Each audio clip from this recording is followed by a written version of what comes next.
আসসালামু আলাইকুম। একাদশ শ্রেণীর প্রিয় শিক্ষার্থীরা, তোমাদের সবাইকে হেমন্তের শুভেচ্ছা। প্রত্যাশা করছি তোমরা যে যেখানেই আছো সুস্থ আছো, সচেতন আছো। বাংলা বিষয়ের অনলাইন ক্লাসে তোমাদেরকে স্বাগত জানাচ্ছি। আমি আমিনা আক্তার লিপি, সহকারী অধ্যাপক, বাংলা বিভাগ, ঢাকা কলেজ। আমরা গত ক্লাসে বলেছি আমাদের আজকে পাঠ আমরা যেটা পড়ব সেটা রবীন্দ্রনাথের ছোট গল্প অপরিচিতা। তো সন্ধ্যাবেলায় প্রদীপ জ্বালানোর আগে সকালবেলা সেটা সলতে পাকাতে হয়। আমরা অপরিচিতায় ঢোকার আগে অপরিচিতার পিছনের কিছু কথা আমরা জেনে নিই। তোমরা ইতিমধ্যেই জেনেছ যে অপরিচিতা রবীন্দ্রনাথের ছোট গল্প। ছোট গল্প কি এবং কখন কিভাবে সাহিত্যে ছোট গল্পটা এলো, আমার ধারণা তোমরা সবাই এটা কম বেশি জানো, কারণ তোমরা এখন অনেক বড় ক্লাসে উঠে গেছো। তারপরে আমরা আমাদের জানাটাকে একটু ঝালাই করে নিচ্ছি, যেন যদি ভুলে যেয়ে থাকি তাহলে সেটা আমাদের মনে পড়ে যাবে। সমগ্র বিশ্ব সাহিত্যেই ছোট গল্প আধুনিক যুগের রচনা। কেন? ছোট গল্প হচ্ছে একই সাথে ছোট এবং গল্প। গল্পটার এত ছোট হওয়ার কেন প্রয়োজন হলো? এটা যুগের প্রয়োজন। ঊনবিংশ শতাব্দীর আগেই শিল্প বিপ্লব ঘটে গেছে, বিজ্ঞান ও প্রযুক্তি অনেক দূর এগিয়ে গেছে, ফলে সভ্যতা তৈরি হয়েছে যন্ত্রকেন্দ্রিক। এই যন্ত্র সভ্যতা আমাদেরকে কি করেছে? আমাদের জীবনকে ব্যস্ত করে তুলেছে। ফলে কর্মময় মানুষ তার কর্মের ফাঁকে যে বিনোদন করবে তার জন্য যথেষ্ট সময় তার হাতে নেই। কিন্তু মানুষ তো জীবনের কথা জানতে চায়, আর এই জীবনের কথাই তুলে ধরে সাহিত্য। তো সাহিত্য একটা দীর্ঘ উপন্যাস পড়বে 2-3 ঘন্টা ধরে বা 3-4 দিন ধরে একটা দীর্ঘ উপন্যাস পড়বে, সেই সময়টা সভ্যতা মানুষকে দেয়নি। ফলে বিনোদনের মাধ্যমকে আরো শর্টকাট করার জন্য বা খুব স্বল্প সময়ে আমরা যেন বৃহৎ উপন্যাসের আনন্দ পেতে পারি, সেই পরিকল্পনা থেকে বা সেই চিন্তা চেতনা থেকেই কিন্তু সাহিত্যে ছোট গল্পের জন্ম। কাজেই এটার জন্ম ঊনবিংশ শতাব্দীতে, শিল্প বিপ্লব এবং বিজ্ঞানের অগ্রগতির ফলে। ঊনবিংশ শতাব্দীতে বাংলা সাহিত্যের কথা বলছি, আমরা বাংলা সাহিত্যের প্রেক্ষাপটেই আলোচনা করছি। তোমরা জানো যে গদ্য সাহিত্যটা সমগ্র বিশ্বেই আধুনিক যুগের সৃষ্টি। বাংলা ভাষায় যদি সেটা নির্দিষ্ট করে আমরা বলি তাহলে 1800 সালে এখানে ফোর্ট উইলিয়াম কলেজ স্থাপিত হলো। 1801 সালে সেখানে বাংলা বিভাগ খুলল এবং উইলিয়াম কেরি বাংলা বিভাগের প্রধান।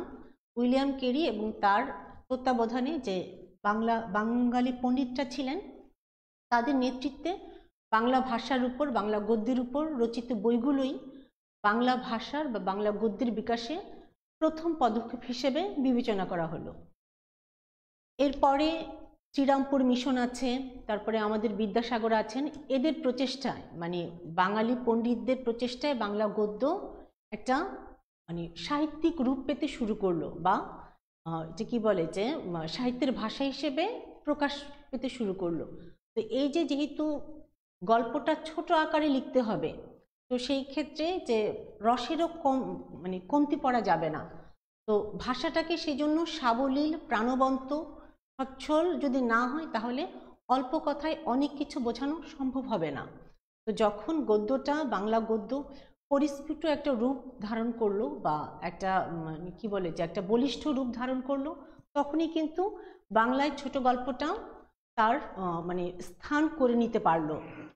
তো এই সময়টা বা এই ঘটনাটা ঘটেছে মূলত বাংলা ভাষার ক্ষেত্রে, বাংলা সাহিত্যের ক্ষেত্রে ঊনবিংশ শতাব্দীর দ্বিতীয়ার্ধে। বিশ্ব সাহিত্যে ছোট গল্পের সূচনা ঊনবিংশ শতাব্দীর শুরুতেই, কিন্তু বাংলা সাহিত্যে ওই যে বললাম যে যন্ত্র সভ্যতাটা একটু পরে ব্রিটিশ শাসনের কারণে 1853 সালে এই অঞ্চলে প্রথম রেলপথ স্থাপিত হয় এবং এরপর এই রেল লাইনকে কেন্দ্র করে এই রেল ব্যবস্থাকে চালু রাখার জন্য এবং কি বলে যে আরও কিছু শিল্পের বিকাশ ঘটলো। তারপরে কলকারখানা, জামা কাপড়ের জন্য তাঁত শিল্প উঠে যেয়ে নতুন কলকারখানা স্থাপিত হলো, বিদেশি যন্ত্রপাতি, নানা যান্ত্রিক একটা সভ্যতা, সেটা মূলত 1850-এর পরেই, রেলপথ স্থাপনের পরেই এই অঞ্চলে শিল্প কারখানার বিকাশ ঘটতে লাগলো। আর রেলপথটা কেন স্থাপিত হয়েছিল? মূলত এই অঞ্চল থেকে কাঁচা মালগুলো বিদেশে সরবরাহের জন্য মোটামুটি ব্রিটিশরা সারা ভারতবর্ষ জুড়ে ধীরে ধীরে স্নায়ুর মতো রেলপথ ছড়িয়ে দিয়েছিল, যেটা ভারতবর্ষের মানে কি বলে যে শিক্ষা, সভ্যতা, সংস্কৃতির ক্ষেত্রে একটা বিকাশের ক্ষেত্রে একটা গুরুত্বপূর্ণ ভূমিকা রেখেছে। আর এই যে যন্ত্র সভ্যতা নির্ভর যে কি বলে গোষ্ঠী গড়ে উঠল, যাদের ব্যস্ততার কারণে তাদের মানে বিনোদনে পড়ে থাকার মতো সময় নেই, তাদের চাহিদা মেটানোর জন্যই কিন্তু বাংলা সাহিত্যেও ছোট গল্পের আবির্ভাব ঘটে। তো এই ছোট গল্পের রূপ রীতি কেমন হবে, এটা প্রাথমিক অবস্থায় যারা ছোট গল্পের চর্চা করেছিলেন তাদের ধারণা ছিল না। তারা মোটামুটি মানে সেই সময় তো ইংরেজি সাহিত্য অনেকেরই আয়ত্তের মধ্যে চলে এসেছে, যেহেতু 1817 সালে এখানে হিন্দু কলেজ প্রতিষ্ঠিত হওয়ার ফলে আমাদের ছেলেরা শিক্ষিত হয়, ইংরেজি শিক্ষায় শিক্ষিত হয়, এবং সম্ভ্রান্ত পরিবারের মেয়েরাও তাদের পরিবারের ছেলেদের কাছ থেকে এই সমস্ত শিক্ষাগুলো গ্রহণ করে নেয়, যদিও মানে বিদ্যালয়ে যাওয়ার সুযোগ তখনও তাদের হয়নি। তো সেই ক্ষেত্রে আমরা দেখি যে প্রাথমিক পর্যায়ের বাংলা ছোট গল্প রচনার ক্ষেত্রে রবীন্দ্রনাথের বড় বোন স্বর্ণকুমারী দেবী, নগেন্দ্রনাথ মিত্র, বঙ্কিমচন্দ্রের ছোট ভাই পূর্ণচন্দ্র চট্টোপাধ্যায়, সঞ্জীবচন্দ্র চট্টোপাধ্যায় এরা ভূমিকা রেখেছেন। কিন্তু ছোট গল্পকে সার্থক রূপ দেওয়ার জন্য যে পরিমাণ প্রচেষ্টা থাকার দরকার ছিল এবং সার্থক ছোট গল্প হওয়ার জন্য যা যা দরকার ছিল সেগুলো আসলে ওনাদের লেখায় ঠিক সেভাবে ফুটে ওঠেনি। তাই সার্থক ছোট গল্প পাওয়ার জন্য আমাদেরকে অপেক্ষা করতে হলো রবীন্দ্রনাথ পর্যন্ত। রবীন্দ্রনাথের ছোট গল্পের যাত্রা 1874 সালে, কোথাও কোথাও মতান্তর আছে যে সালটা হবে 1877। তো মূল কথা হচ্ছে প্রথম যে ছোট গল্পটা সেটা ভিখারিনী ভারতী পত্রিকায় প্রকাশিত, এবং 1874 বা 77 যাই হোক, রবীন্দ্রনাথের প্রথম ছোট গল্পের পরে তিনি একটা দীর্ঘ সময় আর ছোট গল্প লিখলেন না। এরপর আবার 1884-তে এসে তিনি দুটি ছোট গল্প লিখলেন, ঘাটের কথা এবং রাজপথের কথা, এবং 1885 সালে আরেকটি ছোট গল্প মুকুট। এই 3-4টি ছোট গল্প মোটামুটি মানে বের হওয়ার পরে রবীন্দ্রনাথ আবার বসে রইলেন, যে ছোট গল্পের দিকে আর হাত দিলেন না।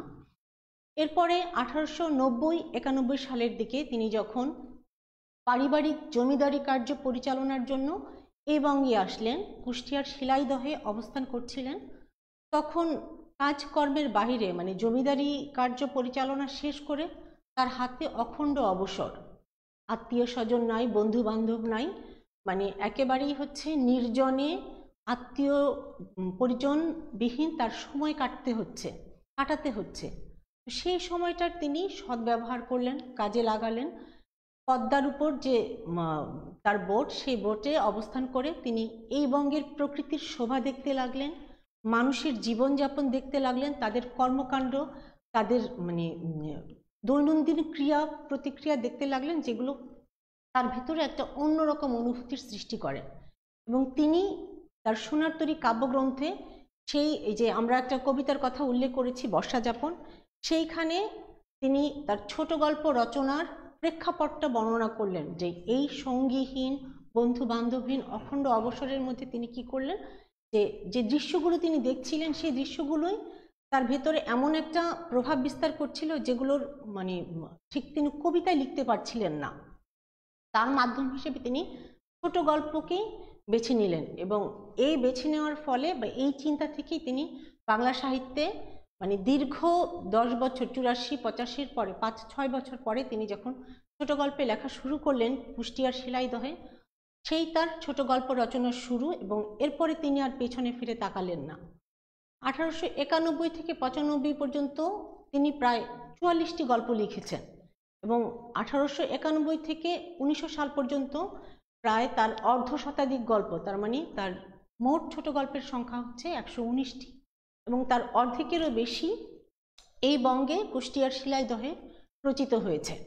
তো এই সময়ে আমরা সোনার তরী গ্রন্থে পড়েছিলাম যে সোনার তরীতে তিনি যে কবিতাগুলো লিখেছিলেন সেগুলোর প্রেক্ষাপট এবং তার ছোট গল্পগুলোর প্রেক্ষাপট প্রায় একই, এই বঙ্গের মানুষ এবং প্রকৃতি।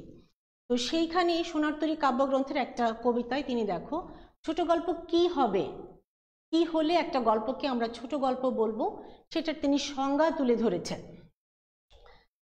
দেখো তোমরা স্ক্রিনে দেখতে পাচ্ছ কবিতাটা।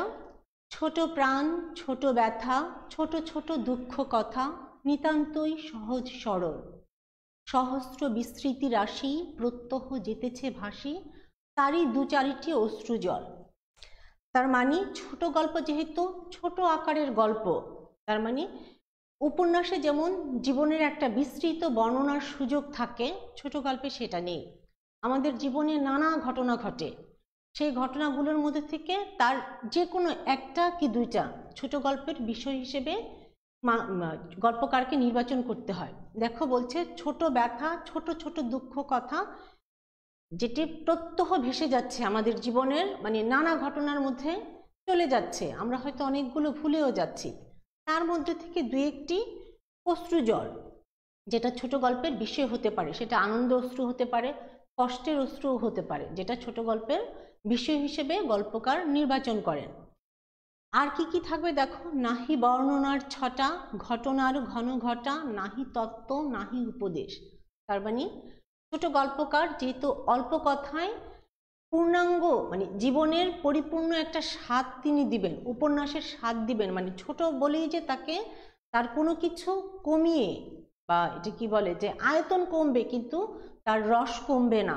পাঠক যেন একটা উপন্যাস পড়ে যে আনন্দ পেতেন, ছোট গল্প পড়েও যেন সেই আনন্দ পায়, সেই জন্যই ছোট গল্পের জন্ম। আর এই জন্য কি করতে হবে, বিশদ বর্ণনার সুযোগ ছোট গল্পে থাকবে না। নাহি বর্ণনার ছটা, ঘটনার ঘন ঘটা, তার মানে ডালপালা নিয়ে অনেক ঘটনা ছোট গল্পে স্থান পাবে না, একটি কি দুটি ঘটনা ছোট গল্পে স্থান পাবে এবং সেই ঘটনাগুলোকে পরিস্ফুট করার জন্য চরিত্রও হবে একটি কি দুটি, এবং তার মধ্যে থেকে একটি চরিত্র কি গল্পকার ফোকাস করবেন। আর কি থাকবে, নাহি তত্ত্ব নাহি উপদেশ। ছোট গল্প যেহেতু ছোট, সেই ক্ষেত্রে অনেক কথায় কোনো তত্ত্বকে গল্পকার তুলে ধরতে যাবেন না, পাঠককে কোনো উপদেশ দিবেন না। কি হবে, অন্তরে অতৃপ্তি রবে, সাঙ্গ করি মনে হবে, শেষ হয়ে হইল না শেষ। অন্তরে অতৃপ্তি রবে, তার মানে পাঠক যখন গল্পটা পড়ে শেষ করবে, গল্পের শেষ পাঠকের মনে তার প্রতিক্রিয়ার শুরু, তাই বলছে অন্তরে অতৃপ্তি রবে, পাঠক পড়ে তৃপ্তি পাবে না। সাঙ্গ করি মনে হবে, যখন সে গল্পটা শেষ করবে তখন পাঠকের মনে হবে শেষ হয়ে হইল না শেষ, তার মানে আরো কিছু আছে। কি আছে এটা গল্পকার গল্পের মধ্যে বলে দেন না, এটা পাঠকের উপরে ছেড়ে দেন, পাঠক নিজে বুঝে নেন বা ভেবে নেন। গল্পটার যেখানে শেষ হয় পাঠকের মন থেকে, পাঠকের মনের মধ্যে তার শুরু হয়, তার প্রতিক্রিয়াটা চলতে থাকে। ছোট গল্পটা হবে ঠিক এইরকম।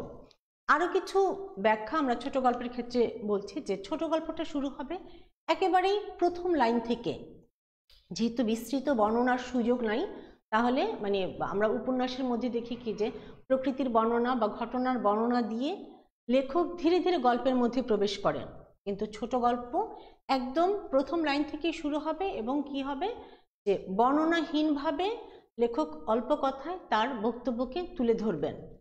আরেকটা যেটা যে ছোট গল্পের সমাপ্তির যে ব্যাপারটা, যে সমাপ্তিটাকে বলেছেন যে কিভাবে হবে, চাবুক হাঁকড়ানো সমাপ্তি। কেউ কেউ মানে ছোট গল্পের সমাপ্তি নিয়ে সমালোচকদের মধ্যে মতভেদ আছে, মানে দুই ধরনের মতের দিকে এরা মত দিয়েছেন। যে একদল মনে করেছেন যে গল্পটার সমাপ্তি হবে চাবুক হাঁকড়ানো সমাপ্তি, ঘোড়াকে যখন চাবুক পেটানো হয় পেটানোর পরেই কিন্তু ঘোড়ার গায়ে জ্বালা ধরা শুরু হয় এবং ওই জ্বালাতেই কিন্তু ঘোড়া ছুটতে থাকে। ছোট গল্পটা ঠিক সমাপ্তিটা তেমন হবে যে গল্পটা যেখানে শেষ হবে পাঠকের মনে সেখান থেকেই তার প্রতিক্রিয়া শুরু হবে, পাঠকের মনে পাঠকের মস্তিষ্কে এটার অনুরণন বাঁচতে থাকবে, শেষ হয়েও গল্পটা শেষ হবে না। আবার আরেক দল মনে করছেন যে না, দিনের শেষে যেমন ধীরে ধীরে সন্ধ্যা নেমে আসে ঠিক তেমনি যে ছোট গল্পটার পরিণতিটা শেষ হওয়ার আগে থেকেই তারা একটা ইঙ্গিত দিবেন, এরকম একটা সমাপ্তির পক্ষেও একদল পণ্ডিতরা মত দিয়েছেন। তবে রবীন্দ্রনাথ শেষ হয়েও হইল না শেষ, এই মানে তার বর্ষাযাপন কবিতায় এই শেষটাকেই তিনি গুরুত্ব দিয়েছেন। কিন্তু তারপরে তিনি তার সাহিত্যে সবসময় কোনো মানে এই দুই ইসের দুটোকেই প্রয়োগ করেছেন, কখনো কখনো তার নিজের মতো করেও তিনি ছোট গল্পের সমাপ্তি টেনেছেন। তো রবীন্দ্রনাথের আমি তোমাকে গত ক্লাসে তোমাদেরকে 3টি ছোট গল্প পড়তে বলেছিলাম, অপরিচিতা সহ আরও 2টি, দেনা পাওনা এবং হৈমন্তী। দেনা পাওনাটা এই সোনার তরীর যুগে লেখা, 1891 থেকে 1900 সাল পর্যন্ত যে গল্পগুলো তার মধ্যে দেনা পাওনা রচিত। কিন্তু হৈমন্তী এবং যে গল্পটা আমরা আজকে পড়ব অপরিচিতা, এটা লেখা 1914 সালে প্রমথ চৌধুরীর সম্পাদনায় যে সবুজপত্র পত্রিকা প্রকাশিত হয় সেই সময়ে। তো ওই সময়ে সবুজপত্র পত্রিকায় রবীন্দ্রনাথের বেশ কিছু গল্প প্রকাশিত হয় যার ধরনটা অনেকটা একই রকম মানে কি, যে হয় উত্তম পুরুষে গল্পটা বলছে অথবা কি বলছে যে লেখকের বর্ণনায় আসছে, কিন্তু মূল যে ব্যাপারটাতে সেখানে কিছু তত্ত্ব, কিছু উপদেশ থাকছে, কিছু মানে বিষয়ের দিকে লেখক যেন পাঠকের দৃষ্টি আকৃষ্ট করতে চাচ্ছেন। এর ফলে যেটা হয় যে রবীন্দ্রনাথ নিজেও বিভিন্ন সময়ে স্বীকার করেছেন তার যে আর্লি এজের যে ছোট গল্পগুলো, তার মানে এই বঙ্গে রচিত তার যে ছোট গল্পগুলো, এই ছোট গল্পগুলো শিল্পকর্মের বা শিল্পোত্তীর্ণর ক্ষেত্রে তার পরবর্তী বয়সের যে ছোট গল্প তার থেকে অনেক উচ্চ অবস্থানে আছেন। তার মানে তত্ত্বকথার ভারে ভারাক্রান্ত হলে সাহিত্য যে পাঠকের কাছে ঠিক ওইভাবে গৃহীত হয় না, এটা রবীন্দ্রনাথ মানে কি বলে যে এই তত্ত্ব তিনিই দিয়েছেন, কিন্তু তিনিও আর এই তত্ত্বটা পরে মানতে পারেননি। তো যাই হোক, আমরা সেই সবুজপত্রের যুগের অপরিচিতা আজকে পড়ব। অপরিচিতা তোমরা যারা পড়েছো এতক্ষণে নিশ্চয়ই জানতে পেরেছো যে অপরিচিতার মূল বিষয়টা কি, যে পণ প্রথার কারণে এক তরুণ যুবকের কি বলে যে হাহাকার, তার সারা জীবনের স্বপ্ন যেটা অল্প কিছু পরেই সফল হতে পারত, সেটা মানে একটা কি বলে যে অভাব্য একটা ঘটনার কারণে ব্যর্থতায় পর্যবসিত হয়েছে। তো এই পণ প্রথাটা কি এটা আমরা একটু জানি। পণ শব্দটার একটা সমার্থক শব্দ হচ্ছে বা কি বলে যৌতুক, এবং এই প্রথাটা সামাজিক এই প্রথাটা যে কি ভয়াবহ রূপ ধারণ করে আছে আমাদের সমাজে সেটা তোমরা সবাই জানো। প্রতিদিনই পত্রপত্রিকা খুললে পণের কারণে নারী নির্যাতন বা মারা যাচ্ছে না মানে এমন কোনো ঘটনা ছাড়া বোধহয় কোনোদিন কোনো পত্রিকা বের হয় না। তো এই যে সামাজিক এই প্রথা, এই প্রথাটার একটু পেছনে আমরা দেখি যে কারণটা আসলে কি, কোথা থেকে সমাজে এটা এই রূপ ধারণ করেছেন বা এই পর্যায়ে এসে পৌঁছেছে।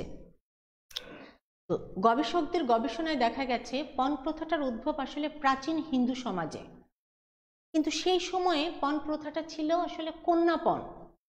কন্যাপণ কেমন, যে বিয়ের মাধ্যমে কন্যাপক্ষ তাদের পরিবারের একজন সদস্যকে হারাচ্ছেন, এই কারণে বরপক্ষ কন্যাপক্ষকে ক্ষতিপূরণ দিত, ক্ষতিপূরণ হিসেবে প্রচুর ধন সম্পদ বা অর্থকড়ি উপহার দিত। এই প্রেক্ষাপটেই কিন্তু পণ প্রথাটার প্রচলন হয় সমাজে প্রথম। কিন্তু কালের বিবর্তনে দেখা যায় যে এই পণ প্রথাটা, কন্যাপণটা ধীরে ধীরে বরপণে রূপান্তরিত হয়, এবং বরপণে রূপান্তরিত হওয়ার পরেই কিন্তু এই প্রথা একটা ব্যাধিতে পরিণত হয়। তো কন্যাপণটা বরপণে রূপান্তরিত হওয়ার পিছনে বেশ কিছু কারণ আছে। তার মধ্যে প্রথম যে কারণটা উল্লেখযোগ্য কারণ সেটা হচ্ছে কুলীনত্ব। প্রাচীনকালে যখন আর্যরা এখানে এলো এবং তারা তাদেরকে অনার্যদের চাইতে, এদেশীয় প্রকৃতি যে মানুষ তাদের চাইতে শিক্ষা, সভ্যতায়, বিজ্ঞান সব কিছুতে উন্নত মনে করতে লাগলো, এবং মানে সেভাবেই সমাজে তাদের অবস্থাটা তারা গড়ে নিয়েছিল। ফলে এই আর্যদের সাথে সম্পর্ক তৈরি করার জন্য অনার্যরা তাদের মেয়েদের বিয়ে দিত আর্যদের সাথে, এবং সেই সময়ে তাদেরকে খুশি করার জন্য মেয়ের সঙ্গে তারা প্রচুর উপঢৌকন দিত, মানে বরপক্ষকে খুশি করার জন্য। এবং এখান থেকেই মূলত পণ প্রথাটা মানে কন্যাপণটা বরপণে যে পরিণত হয়। এরপরে মানে এই কারণে হিন্দু সমাজে বা মানে উচ্চ শ্রেণীতে পণ প্রথাটা কিন্তু একটু বেশি, শ্রেণী বৈষম্যের কারণে। তো এরপরে এই কুলীনত্বটা দিন দিন বা পরবর্তী সময়ে আরো ভয়াবহ রূপ ধারণ করে। 19 শতকে দেখা যায় যে কুলীন ব্রাহ্মণরা এই পণ প্রথাটাকে তাদের উপার্জনের একটা পন্থা হিসাবে গ্রহণ করেন। তার মানে কন্যা দায়গ্রস্ত যে কুলীন পিতারা আছেন তারা তো নিজেদের জাত ছাড়া বা বর্ণ ছাড়া অন্য সম্প্রদায় বা নিচু সম্প্রদায়ের কাছে কন্যা সম্প্রদান করতে পারেন না, কারণ তাতে তাদের জাত চলে যায়। তো এই জন্য তারা তাদের কন্যাদেরকে, খুব ছোট ছোট বাচ্চা মেয়েদেরকে কি করতো, যে মানে অনেক বয়স্ক কুলীন ব্রাহ্মণের কাছে বিয়ে দিত। হয়তো তার আরো স্ত্রী আছে, কিন্তু সামাজিক দায়বদ্ধতার কারণে যে কন্যাকে পাত্রস্থ করতে হবে এই কথা চিন্তা করে তারা কি করতো, যে হয়তো মানে যৌতুক দেওয়ার সামর্থ্য নাই, কিন্তু কন্যাকে পাত্রস্থ করতে হবে। এই চিন্তা চেতনা থেকে একজন মানে বৃদ্ধ বয়স্ক বা এটা কি বলে যে প্রায় ঘাটের মরা অতি বৃদ্ধর সঙ্গে তার ছোট্ট বাচ্চা মেয়েটাকে বিয়ে দিত। তো এই যে বিয়ে দেওয়া, এই ইসে থেকে কুলীন ব্রাহ্মণরা কি করতো, যে বিভিন্ন জায়গায় বিয়ে করত। এক একজনের হয়তো শতাধিক স্ত্রীও থাকতো, এবং তারা কি করতো, যে পিতৃগৃহেই বাবার বাড়িতে সেই স্ত্রীরা অবস্থান করত, এবং বছরে একবার স্বামী সেখানে যেত, প্রচুর আতিথেয়তা গ্রহণ করে ফেরার সময় অনেক টাকা পয়সা নিয়ে ফিরত। তার মানে যখন যার টাকা পয়সার প্রয়োজন হতো, মানে যে ব্রাহ্মণের যিনি বিবাহটাকে বা যৌতুকটাকে তার উপার্জনের পথ হিসেবে নিয়েছেন, তার যখন টাকা পয়সার প্রয়োজন হতো তখন আশেপাশে কোথায় তার শ্বশুরালয় আছে সেটা খোঁজ করত, এবং সেইভাবে যে সে উপস্থিত হয়ে টাকা পয়সা নিয়ে আসতো। তো এই যে কুলীনত্ব, এই কুলীনত্বটা 19বিংশ শতাব্দীতে আরো ভয়াবহ আকার ধারণ করে একটা ভিন্ন রূপে। কেমন সেটা, যখন হিন্দু কলেজ প্রতিষ্ঠিত হওয়ার পরে এই বঙ্গে মধ্যবিত্ত একটা শিক্ষিত শ্রেণী গড়ে উঠল, তখন তারা ইংরেজি শিক্ষায় শিক্ষিত হয়ে ডিগ্রি অর্জন করলো, সার্টিফিকেট নিল। তো এই সার্টিফিকেটধারীরা কি হলো, যে ইংরেজ শাসিত ভারতবর্ষে চাকরি বাকরির ক্ষেত্রে মানে এগিয়ে রইল সমাজে, তাদের একটা মর্যাদার আসন তৈরি হলো, এবং চাকরি বাকরির ক্ষেত্রে তাদের বাজার ভালো বলে কন্যাপক্ষরা কি করতো, যে এই শ্রেণীটাকে আকৃষ্ট করার জন্য প্রচুর উপঢৌকন দিত, যৌতুক দিত, পণ দিত। ফলে বিশ্ববিদ্যালয়ের ডিগ্রিও মানে কি বলেছে কুলীনত্বের পর্যায়ে যে পড়ে। এই প্রসঙ্গে তোমরা দেখতে পারো, রবীন্দ্রনাথের একটা গল্প আছে পণ প্রখ্যা, মানে কন্যাপণ এবং বরপণ দুইটারই একটা সুন্দর চিত্র তোমরা এই কি বলে পণ রক্ষা গল্পটাতে দেখতে পাবা যদি পড়ো। আর আরেকটা ছবি আছে, এই যে কুলীনত্ব, মানে কুলীনত্ব যে সমাজে কি ভয়াবহ আকার ধারণ করেছিল সেই সময়ে, বিশেষ করে বাচ্চা বাচ্চা মেয়েদের যে বৃদ্ধ বয়সে বা ঘাটের মরাদের সঙ্গে বিয়ে দিয়ে, এবং এই মেয়েটার যে মানসিক যে অবস্থা সেটার একটা চিত্র তোমরা সিনেমা আছে কমল কুমার মজুমদারের অন্তর্জলি যাত্রা, চমৎকার একটা সিনেমা, সুযোগ করে সময় করে একটু দেখে নিও, ভালো লাগবে। আচ্ছা, আরেকটা ব্যাপার, যে যৌতুকের আরেকটা কারণ আমরা একটু বলছি, সেটা হচ্ছে হিন্দু উত্তরাধিকার আইন। হিন্দু উত্তরাধিকার আইনে মেয়েরা আসলে কোনো সম্পত্তির, বিবাহিত মেয়েরা পিতৃগৃহের কোনো সম্পত্তির কি বলে যে অংশ পায় না, এমনকি তারা স্বামীর সম্পত্তিরও অংশ পায় না। যতক্ষণ পর্যন্ত পুত্র, পৌত্র, প্রপৌত্র বেঁচে থাকে ততক্ষণ পর্যন্ত বিবাহিত মেয়ে বা মানে স্ত্রী, স্বামীর বিবাহিত স্ত্রী স্বামীর সম্পত্তিতে বা বাবার সম্পত্তিতে কোনো অংশ পায় না। যদি এরা কেউ না থাকে তাহলে কন্যা, বিবাহিত কন্যা বা স্ত্রী ভোগ দখলের জন্য স্বামীর সম্পত্তি পায়, কিন্তু সেই সম্পত্তিতে তার কোনো সত্ত্ব জন্মায় না। তার মানে সে ইচ্ছা করলে এটা বিক্রি করতে পারে না, বা তার পরবর্তী উত্তরাধিকারী এটার মালিক হতে পারে না। তো ফলে এই মেয়েদের সুরক্ষার জন্য পণ প্রথার কি বলে যে আয়োজন করা হয়, বা পণ প্রথার প্রচার করা হয়, এই অর্থে যে বিয়ের সময় বা অন্য যে কোনো সময় বাবা মা বা বন্ধু বান্ধব তাকে যে সমস্ত উপহার সামগ্রী দেয় সেটাই মানে যৌতুক হিসেবে পরিচিত যে উপহার সামগ্রী, সেগুলোই তার নিজস্ব সম্পত্তি বা স্ত্রীধন।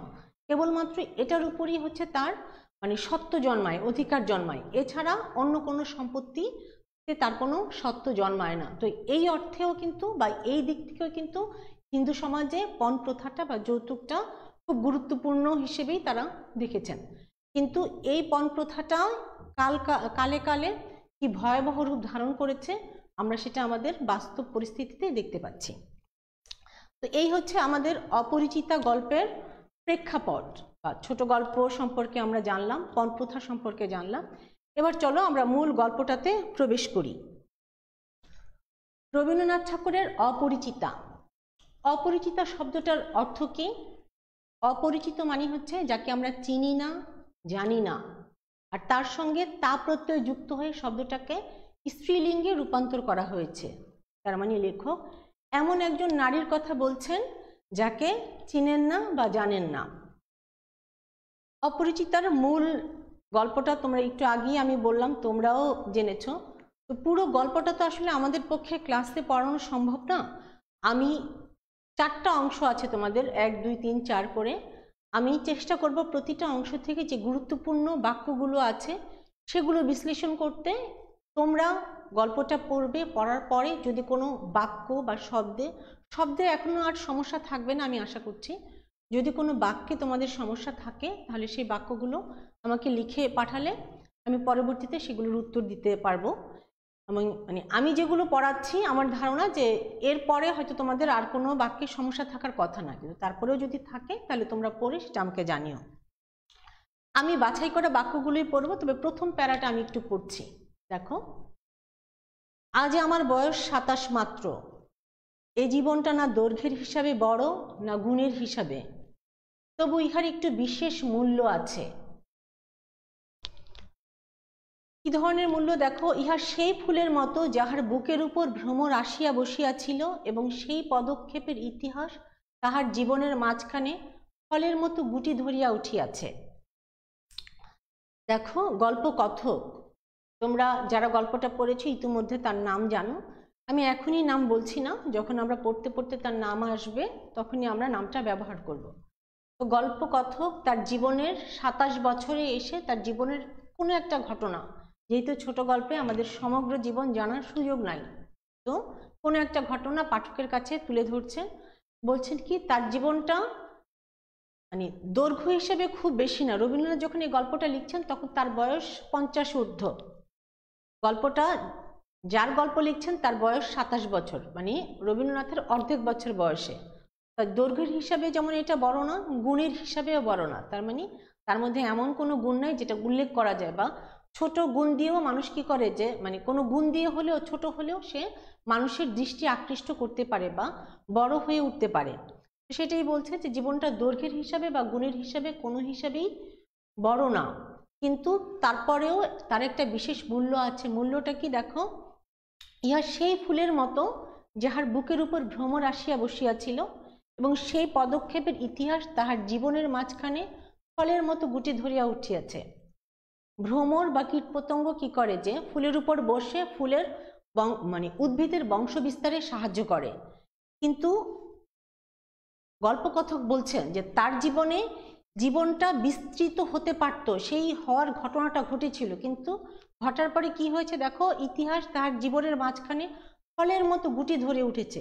গুটি হচ্ছে ফলের কোষ। ফলের কোষটা ধীরে ধীরে পরিণত বয়সে ফলে রূপান্তরিত হয়, কিন্তু গুটি অবস্থায় যদি সেটা ফলের আকার ধারণ করে তাহলে সেটা আর পরিণতি পায় না, পরিপূর্ণতা পায় না। তার মানে যে ঘটনাটা তার জীবনটাকে সার্থক করে তুলতে পারত, সেই ঘটনাটা ঘটতে যেও কি হয়েছে, বন্ধ হয়ে গেছে, শেষ হয়ে গেছে। ফলে তার জীবনের অসারতা, নিষ্ফলতা বোঝাতে সে এই উপমাটা ব্যবহার করছে। আচ্ছা, সেই ইতিহাসটুকু আকারে ছোট, তাহাকে ছোট করিয়াই লিখিব। ছোটকে যাহারা সামান্য বলিয়া ভুল করেন না তাহারা ইহার রস বুঝিবেন। আমি এই পর্যন্ত পড়ছি, এরপরে আমি একটু গ্যাপ দিয়ে দিচ্ছি। দেখো,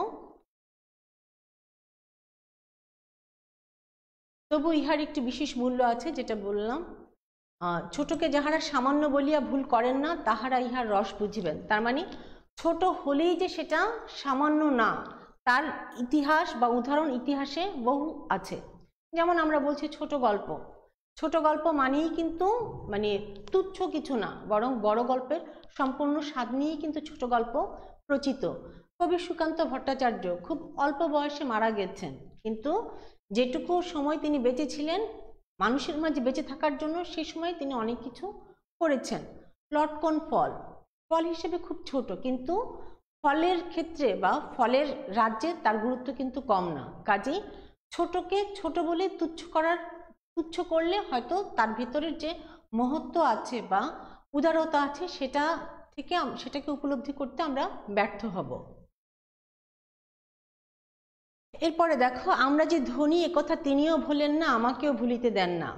এই প্রেক্ষাপটে গল্পকথক তার পারিবারিক জীবনের কাহিনী বর্ণনা করছেন, যে তার বাবা এককালে গরিব ছিল, তারপরে কি হয়েছে যে ওকালতি করে প্রচুর পয়সা উপার্জন করেছে, আর তার মা সেও গরিব ঘরের মেয়ে, কিন্তু এই যে বাবা উপার্জিত অর্থ, যেটা তিনি জীবদ্দশায় কেবল উপার্জনই করে গেছেন, খরচ করার সুযোগ পান নাই, মানে অবসর পান নাই, কেবল মৃত্যুতেই তার অবসর ঘটল। তারপর তার যে অঢল সম্পত্তি, এই সম্পত্তি এসে পড়ে তার মার হাতে, এবং আরেকজন আমরা দেখব মায়ের ভাই মামার হাতে।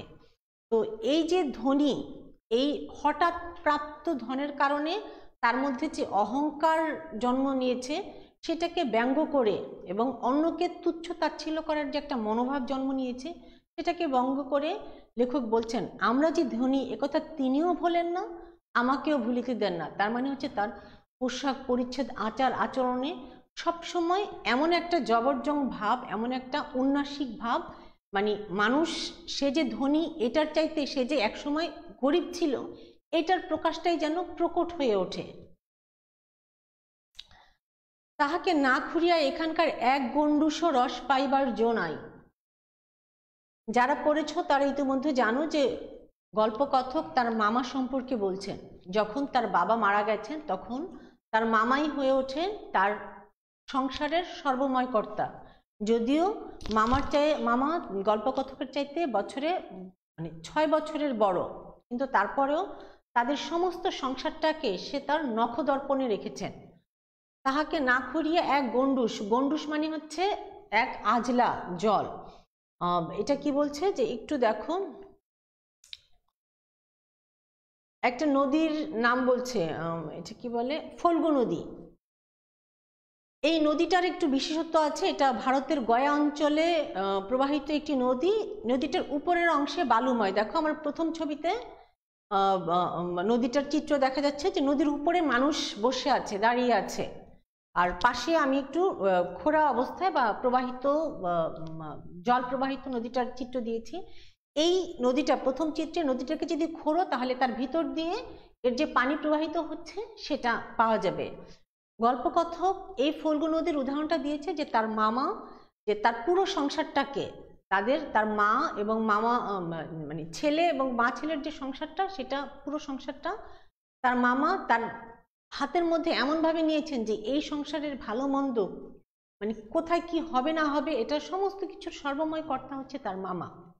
তাই তাকে না খুঁড়ে এখানকার এক গণ্ডূষ, ওই যে গণ্ডূষটা কি আমি দেখো ছবি দিয়ে দেখাচ্ছি, এক গণ্ডূষ রস পাইবার জো নাই। তার মানে তার ভিতরের সমস্ত কিছু, সংসারের যাবতীয় সিদ্ধান্ত, মানে ভালো মন্দ সমস্ত কিছুর হর্তাকর্তা হচ্ছে তার মামা। কোনো কিছু করতে হলে বা কোনো কিছু পেতে হলে এই মামাকেই আগে খুশি করতে হবে বা মামাকেই আগে ভজাতে হবে। আচ্ছা দেখো, গল্পকথক নিজের সম্পর্কে বলছে, মাতার আদেশ মানিয়া চলিবার ক্ষমতা আমার আছে, বস্তুত না মানিবার ক্ষমতা আমার নাই। তার মানে এই যে কি বলে যে ইউনিভার্সিটির বা বিশ্ববিদ্যালয়ের ডিগ্রি নিয়ে একটা শ্রেণী তৈরি হচ্ছে, স্কুল কলেজের যতগুলো পরীক্ষা আছে সবগুলোতে সে পাশ করেছে। এখানে দেখো যে গল্পকথক MA পাশ করেছে, তারপরে কি তার ভিতরে ব্যক্তিত্ব তৈরি হয়নি। তোমরা হুমন্তী গল্প যারা পড়েছো তারা দেখেছো যে সেখানেও একই অবস্থা, যে গল্পকথক বলেছে যে আমার কাজ আমি করিয়াছি, FA পাশ করিয়া বৃত্তি পাইয়াছি, তার আর কোনো কাজ নাই। মানে এখন বিবাহ সম্পর্কে কি হয়েছে, কন্যা পক্ষ এবং বর পক্ষ দুই পক্ষ ঘন ঘন বিচলিত হয়ে উঠেছে, প্রজাপতির দুই পক্ষ বিচলিত হয়ে উঠেছে, কিন্তু যাদের নিয়ে বিয়ে, কন্যা বা বর, তাদের কোনো মতামত নাই। সে মানে এটা কি বলে যে মূর্খ সন্তানই হোক বা ইউনিভার্সিটি পাশ করা বা MA BA পাশ করা একটা মানে কি বলে যে পরিণত যুবকই হোক, আসলে কি হচ্ছে যে ব্যক্তিত্বহীন একটা কি বলে যে মানুষ তৈরি হচ্ছে বা ব্যক্তিত্বহীন একটা সম্প্রদায় তৈরি হচ্ছে।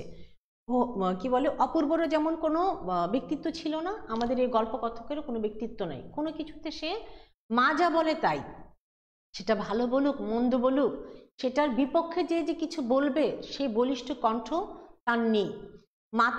মাতার আদেশ মানিয়া চলিবার ক্ষমতা আমার আছে, বস্তুত না মানিবার ক্ষমতা আমার নাই। তার মানে নিজে অন্যের মতের বিপক্ষে যে কিছু করবে, যুক্তি দেখাবে বা দৃঢ়তা, চারিত্রিক সেই দৃঢ়তা এই গল্পকথকের মধ্যে নাই। যদি কোনো কন্যা স্বয়ম্বরা হন তবে এই সুলক্ষণটি স্মরণে রাখিবেন।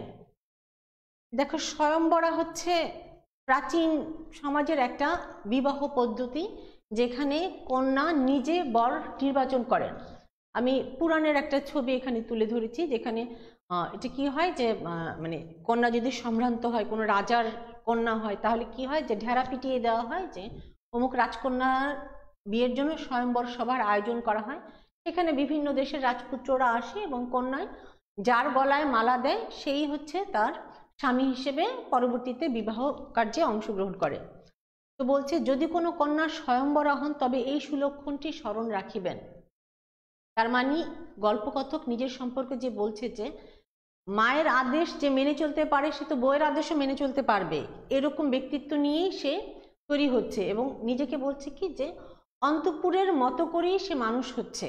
তার মানে কোথাও নিজের মত চাপিয়ে দেওয়ার মতো যে মানে এটা কি বলে যে সাহস বা দৃঢ়তা, এটা তার মধ্যে নাই। ফলে সে হয়তো মনে করছেন যে মেয়েরা এরকম বরই পছন্দ করেন যে যে নিজের আয়ত্ত থাকবে, যে স্বামী তার আয়ত্ত থাকবে। তো সেই হিসেবে লেখক ব্যঙ্গ করে কথাটা বলেছেন, যদি কোনো কন্যা স্বয়ম্বরা হন তবে এই সুলক্ষণটি স্মরণ রাখিবেন। তার মানে সে যে সৎপাত্র, তার যে কোনো খারাপ অভ্যাস নাই, বদ অভ্যাস নাই, ধূমপান করে না এবং অন্তঃপুরে যে সমস্ত নিয়মকানুন আছে সমস্ত কিছু মেনে চলার ক্ষমতা তার আছে। কাজেই সংসারের জন্য সে খুবই ভালো স্বামী, এটা যে কোনো কন্যার জন্য একটা আনন্দের বিষয়। কাজেই সে যে পাত্র হিসেবে সৎ সেটাকে উল্লেখ করে কথাটা বলছেন, যদিও লেখক ব্যঙ্গার্থে কথাটা তুলে ধরেছেন। শোষণ করা চলিবে অথচ বাড়িতে আসিলে গুড়গুড়ির পরিবর্তে বাধা হুকায় তামাক দিলে যাহার নালিশ খাটিবে না। কথাটা বলা হচ্ছে গল্পকথকের মামার সম্পর্কে, যে তাদের সমস্ত সংসারটাকেই তার নিজের করায়ত্তে রেখেছে। ভাগিনার বিয়ে সম্পর্কে তার একটা বিশেষ মত ছিল। মতটা কি যে কন্যা এমন হবে যে তাদের কথায় উঠা বসা করবে এবং তাদের উপরে মাথা তুলে কখনো কথা বলবে না। কন্যা পক্ষে কি হবে যে তাদের টাকা নাই অথচ তাকে অঢেল টাকা দিতে কখনো মানে কষ্ট বোধ করবে না।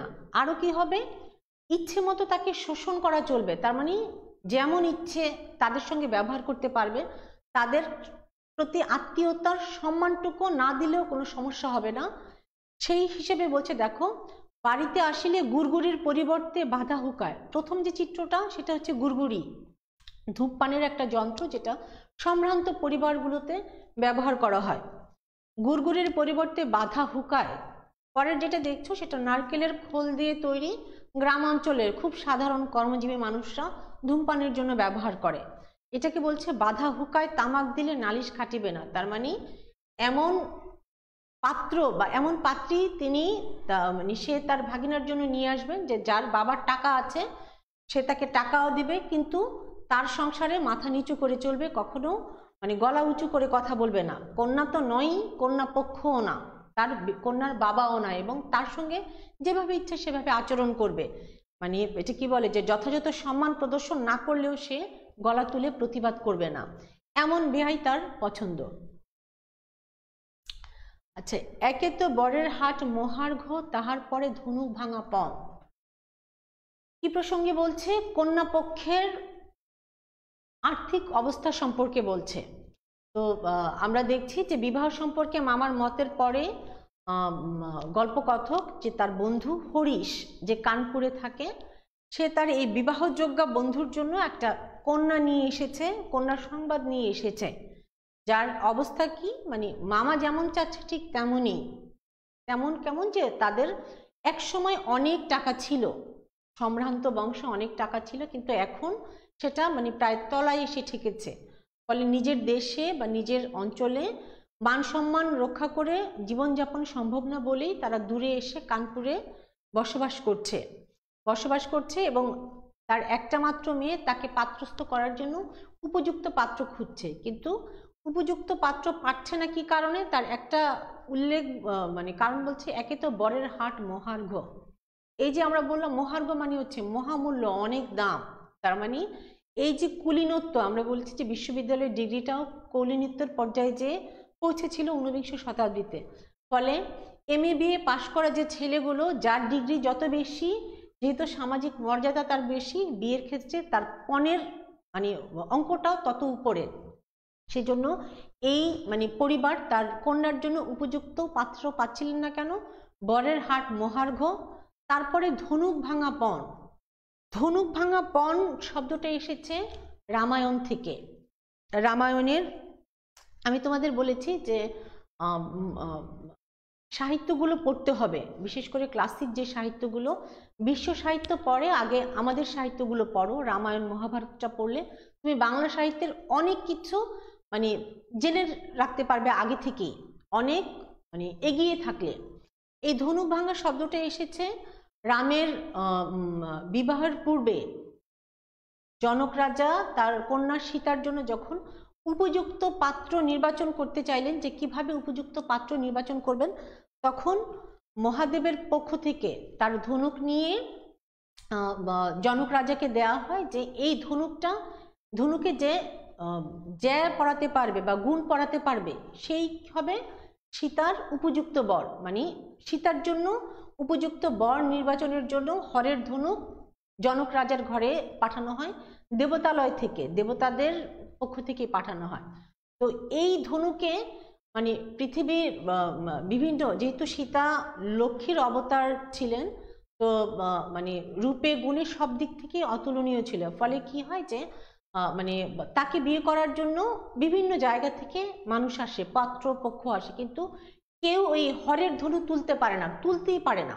এমনকি তোমরা রাবণের যুদ্ধে যে রাবণের কথা শুনেছ, যে মানে শৌর্যে বীর্যে অতুলনীয়, সে রাবণও যায় হরের ধনু তুলতে, কিন্তু দেবতাদের নির্দেশে সে সেটাও তুলতেই পারে না।